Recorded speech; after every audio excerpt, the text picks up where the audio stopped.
Baik, terima kasih. Hari ini kita melakukan senam kesegaran jasmani bersama. Para Forkopimda juga terlibat semuanya di sini. Kapolres, Kajari, Dandim, dan seluruh unsur pemerintah daerah Kabupaten Aceh Timur. Kemudian kita rangkaikan juga dengan pengibaran dan penyerahan 10.000 bendera kepada masyarakat yang diwakili oleh para camat di 24 kecamatan Kabupaten Aceh Timur.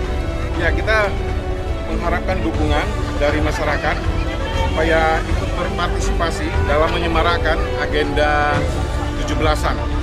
Baik dilakukan di tingkat desa, kampung-kampung, kecamatan, dan di tingkat RT RW mungkin juga sekalian. Jadi juga di pasar ataupun di seluruh yang ada masyarakatnya, yang ada aktivitas masyarakatnya, supaya ikut berpartisipasi mengadakan kegiatan-kegiatan yang sifatnya menyemangati silaturahim dan seterusnya dalam rangka meningkatkan kekompakan, meningkatkan kinerja kita bersama antara pemerintah daerah, Forkopimda, dan unsur masyarakat.